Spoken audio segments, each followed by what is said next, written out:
Beginning of this humanity केवल युद्ध में मारी गई, लेकिन भारत आज जो वेपन खरीदता था आज वेपन बेच रहा है। आपको ताजुब होगा, तेजस में आज जो है पूरे वर्ल्ड में एक तहलका मचा था।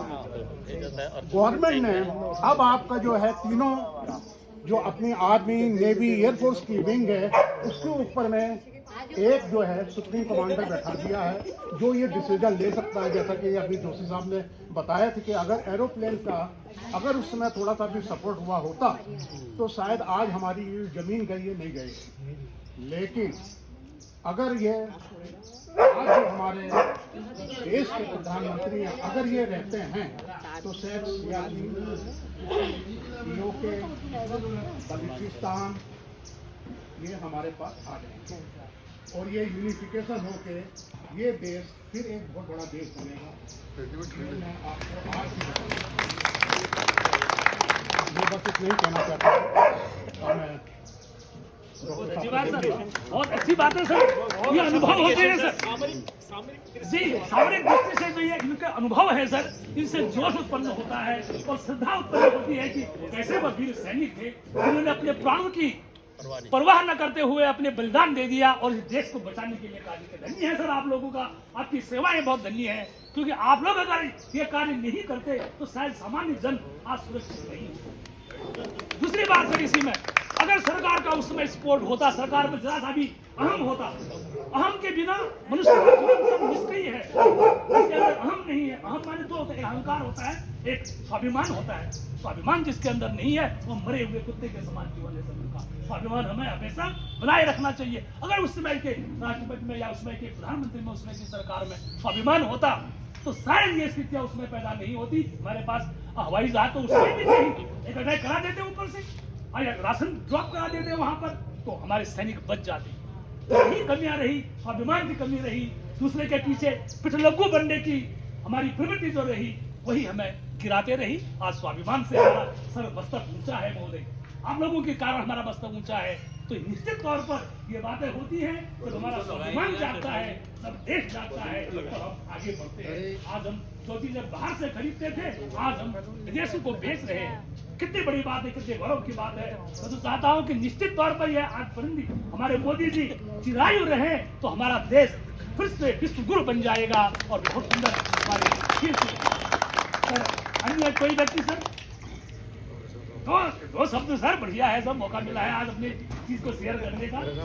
हाँ सर आइए सर, एक थोड़ा सा सुना भी हुआ हो जाए सर, एक थोड़ा सूक्ष्म रूप से एक तो अच्छा रहता है सर।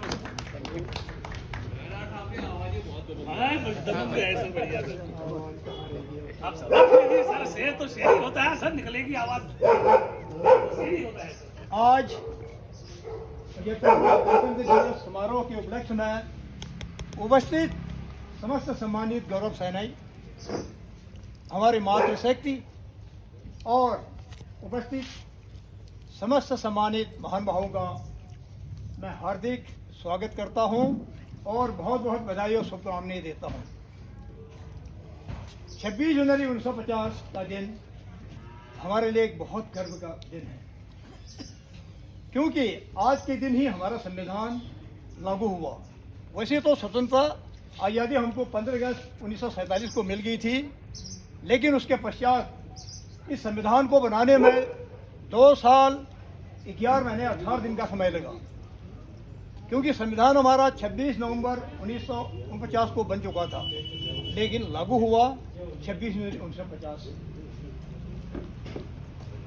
तो ये गणतंत्र दिवस उससे पहले 1950 को सबसे पहले चाहता हूँ कि ध्यानचंद स्टेडियम में मनाया गया था गणतंत्र दिवस। उसके बाद लगभग 1954 तक अलग अलग जगहों पर मनाया गया। 1955 ईस्वी में पहली बार यह राजपथ पर गणतंत्र दिवस की स्थापना की।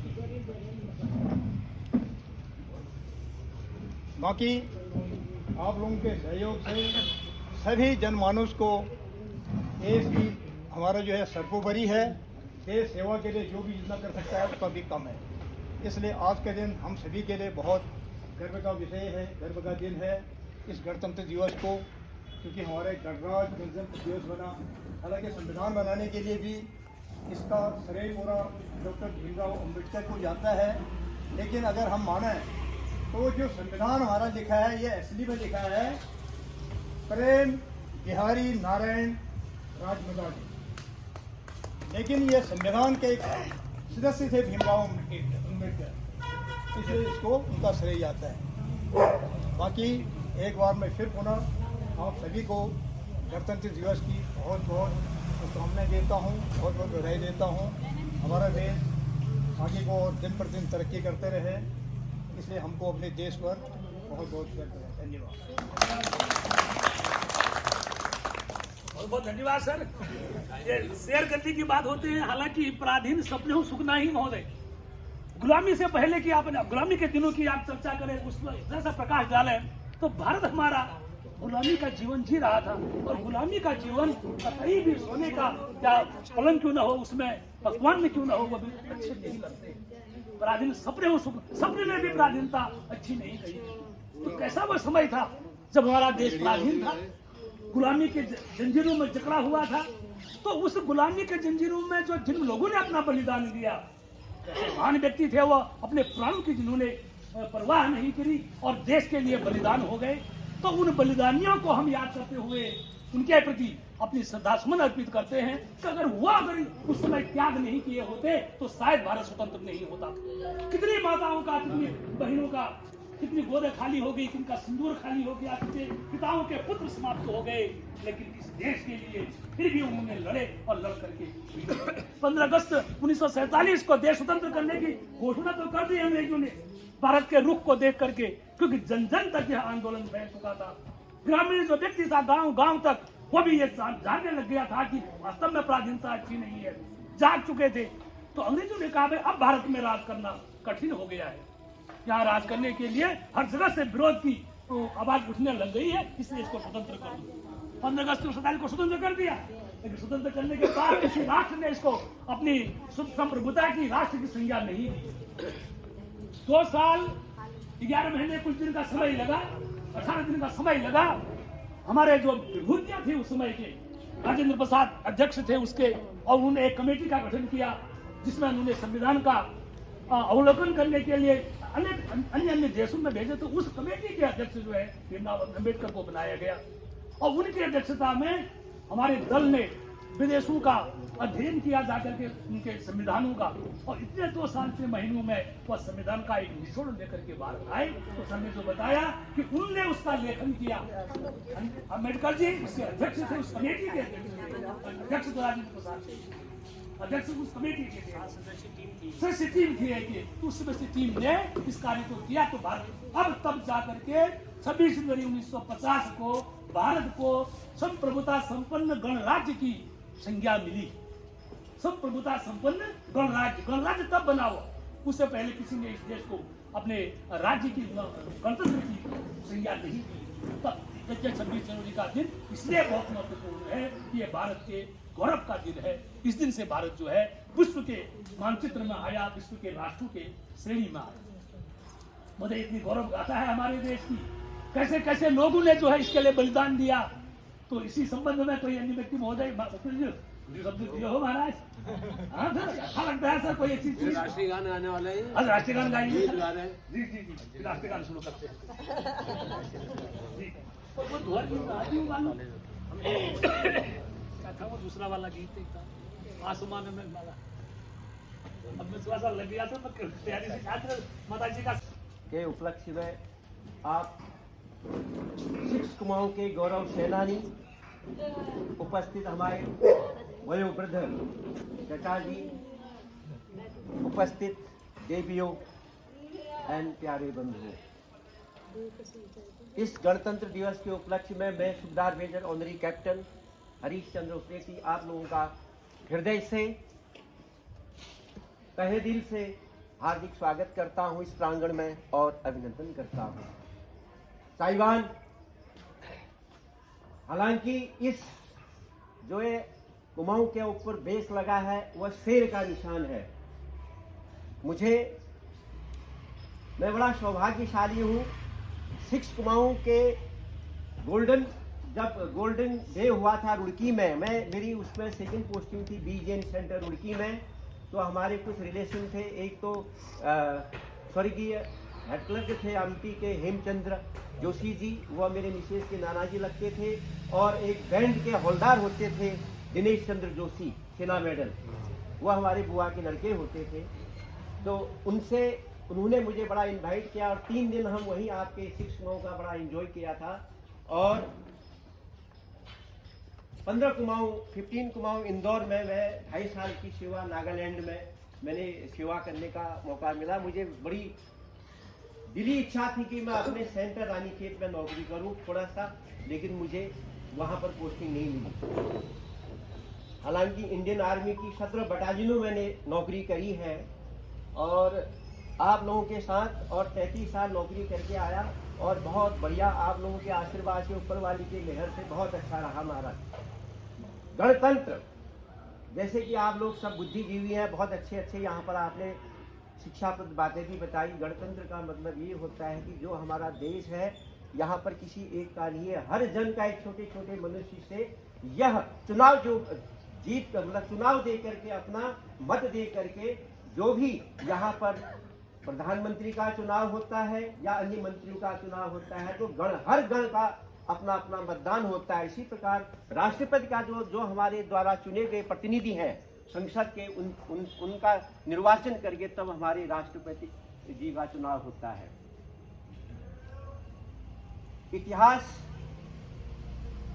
इतिहास के पन्नों को ये पलटा जाए तो अनेकों किस्से आ जाते हैं। 1960 जैसे कि पंत साहब ने, जोशी साहब ने यहाँ बताया कि मेरा, उसमें तो हम पैदा नहीं हुए थे 1962 में, लेकिन प्रत्यक्ष रूप से मैंने अपने पूरे 33 साल के जीवन में प्रत्यक्ष रूप से मैंने किसी लड़ाई में हिस्सा नहीं लिया, लेकिन अप्रत्यक्ष रूप से ऑपरेशन तो बहुत, नागालैंड के समय में जितने भी ऑपरेशन हैं वो उनमें हमने अप्रत्यक्ष रूप से हिस्सा अवश्य लिया है। लेकिन कारगिल का जो ऑपरेशन हुआ था, मैं 17 इंजीनियर्स मद्रास रेजिमेंट में पोस्टेड था उस समय, और हमारी पोस्टेड थी दिल्ली लोकेशन में।